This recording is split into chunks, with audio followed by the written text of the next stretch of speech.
The most famous Pony Express rider was Buffalo Bill Cody. You guys heard of him? I've heard of Buffalo Bill, the serial killer. Yeah, from Silence of the Lambs. Yeah, from Silence of the Lambs. No, mine was and from the Eminem song. Mine was from something else. I know it. No, I grew up near Buffalo Bill. Oh, he's in a movie too? Well, he was a famous buffalo hunter, but there was another buffalo hunter named Bill Comstock. They both wanted the nickname Buffalo Bill.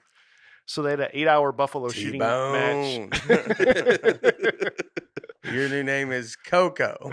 Coco the monkey. They had what did they have? They had an 8-hour buffalo shooting match to see who could get exclusive rights to the name. And who? I mean, I would think. I mean, look, that was worth fighting for. That nickname? Yeah, look at it. I mean, look, we're talking about it right now. Yeah. I mean, he would be proud. Yeah. So we don't even know which one won. One of them won. No, Buffalo Bill Cody won, and he killed 68 buffalo, and Bill Comstock killed 48. And the Donner family's up there just eating each other on a mountain. Yeah, man, we would have loved one of those buffalo to eat. You're just genociding them out there. Congratulations, you're Buffalo Bill. Yeah. Buffalo Bill became famous. He started the Buffalo Bill Wild West touring show. And it's kind of like a circus, but he had Annie Oakley, American sharpshooter. She could shoot a cigar from her husband's lips from 75 yards away. She could split a playing card on the edge, like down the edge of it, at 30 paces. And she was the first American female star. Wow. First American, like, female celebrity, huh? Yeah. Annie. Annie, get your gun? Annie that Oakley. was Yep. Annie Oakley. Wow. Wild Bill Hickok. Yeah. You heard him? Yeah. Okay, now we're going somewhere. He was one of the one of the great outlaws of the West. He was also a marshal. They all were. They were all good guys and bad guys. He was a gambler. They were all gamblers. He got in the first quick draw duel with a guy. Yeah. They got an argument over a watch, and they met out in the street, and he drew first, and he hit the guy. The other guy missed, and the other guy yelled, "Boys, I'm killed!" And then he collapsed and died. Wow. And I mean, you don't go to jail. You don't go. Well, they would have trials, but they would usually be found innocent. Yeah, Self-defense. You don't get a jury or your peers. Self-defense. Well, just like, hey, it was a fair fight. We both drew. Yeah. You know. And they go, all right. And everybody says, "This is Wild Bill." I mean, everybody looks so miserable back then. He joined Buffalo Bill's roadshow in a play called Scouts of the Plain, but he didn't enjoy acting, so he often hid behind the scenery. And in one show, they put the spotlight on him. He shot out the lights because of it, and he was released from the group after a few months. So they didn't even get rid of him right there on the spot. Yeah. They just chastised him. All right, you gotta strike one, buddy. Yeah, strike one. He didn't like act. Yeah, he didn't like acting. No. What were spotlights back then? Did they have actual spotlights? No. Just had big candles. That's a good question. I wouldn't think they worked in. So that story might not be true. 1873. We might have just got holes right through that story. I don't know if that's. I'm thinking about the movie Tombstone where they do plays and they did have lights on them. Yeah. I don't know. I wonder, can you fashion a spotlight candle? No. I don't see how. A torch? I mean, did they have lights? Did they have lights during this time? Electricity came along in the late 1800s, but I don't think it would have been prevalent, especially out west. Yeah, out west at a carnival show. Well, yeah. So I'm curious how they're like. Look up how they put the spotlight on. How they make spotlights. Then they cut his mic, and it's like, wait, what happened? This is all made up. Spotlights. I mean, I don't even know. Spotlights in the Wild West. He was killed in Deadwood, though. Yeah. At a saloon playing poker. Guy shot him in the back of the head. Oh, wow. So just came to an end. Yeah. That's how it ends for all of them. Yeah. All these guys. Billy the Kid. You guys heard of him, right? Yeah. Mm-hmm. I mean, he was killed at age 21. He'd already killed a bunch of people, but Sheriff Pat Garrett shot and killed him. Have you guys seen the movies Young Guns? No. Well, all right. It's kind of the main thing. Emilio Estevez. And Young Guns 1 is just about him rising to power Yeah. or fame. And Young Guns 2, it shows his end, but there's a story. So most people say Billy the Kid died at age 21, but there's a guy in Texas who goes by Brushy Bill who said he was the real Billy the Kid. He lived till be 90. He died in 1950. Wow. He said he escaped. He said that the sheriff that killed Billy the Kid killed the wrong guy, but wouldn't admit it. Yeah. So he's just like, yeah, that's him. That's Billy the Kid. Yeah. And buried him real fast, but then he escaped. So there's a museum in Hico, Texas, honoring this guy who's, they say, is the real Billy the Kid. We honor him. They honor him. Oh, sorry. Honor? No. I'm just saying It's a funny it's thing. funny that they're honoring, like, I mean, like outlaw. an outlaw. Yeah. Like a guy that would technically not be a good guy, Yeah. right? Right. Billy the Kid was probably just a straight up murderer. Yeah. Thief. There wasn't a lot of Yeah. honor in him. Yeah. But But it's fascinating. Right. Yeah. they fascinated. They did some research on him. Imagine that they price him out his town, being like, this guy was from our town, and you're proud of it. Mhm. Because you think that with the Wild West, because it's all kind of cool to us. Yeah. All But, that's I mean, these people were glorified, a yeah. nightmare. Yes. Mhm. A nightmare. Robbing banks and Yeah. just raiding towns Yeah. and stuff.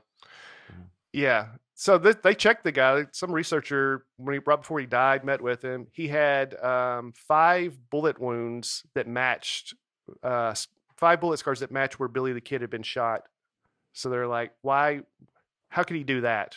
How could he fake it? Yeah. So Yeah, that's pretty good evidence. Yeah. It's about I as guess good so. as evidence you're going to get back then. Yeah. they tried to do a DNA test, but Billy the Kid's grave site in New Mexico got washed away in a flood, so they don't know where his body is. It's now. awfully convenient, huh? Yep. Wow. Yeah, it is convenient. Mm-hmm. So he may have lived to be 90 when most of them died very early. Butch Cassidy and the Sundance Kid, Paul Newman, Robert Redford movie. Those are real guys. They robbed trains, banks, stuff like that. Good. A lot of robbing trains. Yep. It was a big thing back then. Were these people looked at as heroes back then? Like, was it like the mafia and the fact that, like some people loved Al Capone or some people, Escobar. Like there was towns that worshipped him because he would pay for their whole towns and give them money and all this It's stuff. almost like Robin Hood in a way, you know? Yeah, but it's Robin Hood, but it was like he was stealing from the rich and giving to the poor. I mean, Escobar destroyed people's lives. Yeah. And I mean, Yeah. when he blew up the city, you know, like if he didn't like the way the government went, Yeah. he blew up ran an the airplane. Yeah, the country. Yeah, and they blew up an airplane. I mean, just a horrendous person. And these guys, are they like that? I mean, I think it was a little bit like you said, the morals of today weren't quite like they were back then, Yeah. as far as good and bad. Nobody was like considered all good or all bad. Jesse James, another famous train robber, bank robber, hung out in Nashville for a couple of years. Oh, wow. Yeah. Laid low in Nashville. Then he got bored and it's like, I'm getting back out there and getting to it. But he was kind of like a Robin Hood, some people thought, but sounded like he kept most of the money to himself. Yeah. They get into it. So not really. Yeah. He was shot by his new gang recruit, Robert Ford, paid by Casey Affleck. You know that movie? I'm just trying to. Yeah. Brad You Pitt. don't know. Yeah, Brad yeah. Pitt played Jesse James. Oh yeah. Yeah. All right. Is the movie That's good? what Jesse James looks like. A wiry fellow. Yeah. He looks like a Pony Express. Pony rider. Express rider. Yeah. And so he was killed by that guy? Yeah. The guy. That guy had his own problems, and the government said, "You killed Jesse James, Mm-hmm. and we'll wipe away. You know, you'll get a pardon." Yeah. So he like shot him in the back. Yeah. I actually Oh. haven't seen that movie, but I know you're a Casey Affleck fan, so I Yeah. thought maybe I you'd do seen like it. Casey Affleck a He's a lot. good actor. Mm-hmm. Yeah. Wyatt Earp, Never- Tombstone. You never seen heard of him. Tombstone? No. I've never seen Tombstone either. I know isn't it the most famous Wild West movie? Especially modern times, I would say. So many people quote it because Val Yeah. Kilmer, Yeah. Doc Holliday, Yeah. stuff like Yeah. that. So Wyatt Earp, we know him. He was a marshal in Dodge City. Then he went to Tombstone, Arizona, and he got into a fight with this gang called the Cowboys. Mm-hmm. And the movie was very realistic, seems like, from what I read. on here, and then they had a shootout at the OK Corral. You guys heard of OK Corral, right? Yeah. Where is that? Tombstone, Arizona. Okay. And Doc Holliday was Wyatt Earp's friend, so they got in this interaction with the Cowboys, and that was the famous shootout that happened. But a lot more stuff happened in the movie. But Wyatt Earp is definitely portrayed as the good guy. Yeah. Would they? So those shootouts would they be in the middle of the street, like in the? Well, the corral was kind of like a side alley kind of thing. It said it lasted for 30 seconds. What you think about it? That's a long time for a shootout. Yeah. But it was the Earp brothers, played by. Did just everybody have a gun on them? Because that's what I imagine is just everybody has a gun. This is what the argument was supposedly about, because in Tombstone, you're supposed to give up your weapons at the city limits. Oh, okay. So when you come into town, you're supposed to put your gun up. The Cowboys were a gang. They didn't do it. And that's what they went down there to do, to disarm them. Yeah. Wow. Didn't work out. So so the idea of it was so you could like relax. Like, I guess, yeah. Yeah, no one has guns. You're like, hey, we can chill out. Just take a breather. Like in John Wick, that hotel that they stay at. I haven't seen John Wick. Oh, yeah. It's good. John Wick, there's a hotel they stay at, and the point of it is you can't do anything at that hotel. Mm-hmm. And so it's like, so these people that end up have these kind of crazy things, they go, oh, I want to go here. No one has guns. I don't have to feel like I'm like watching everybody. They could get drunk. They could do whatever they wanted to do. Yeah. Like that would be the idea of it. It's like a little ceasefire. Yeah. And these guys didn't do it. Wyatt Earp, I was surprised about this. You guys may not be, but he was most known when he died for refereeing a heavyweight boxing championship that was very controversial because he ruled that the guy had an illegal punch and disqualified him. Mm-hmm. And a lot of people lost money in it. And they thought he fixed the fight for himself and it hurt his reputation. I mean, was this like, he was a ref? Yeah. I mean, Wyatt Earp lived to 1929. Yeah. That's kind of crazy. There's people alive today who were alive when Wyatt Earp was alive. Yeah. He consulted in Hollywood movies at the end of his career. When they started making Westerns, he lived in LA and consulted with Hollywood stars, Western stars, about movies. Yeah. They were his pallbearers. Oh, really? Yeah. Like old Western silent movie stars. Wow.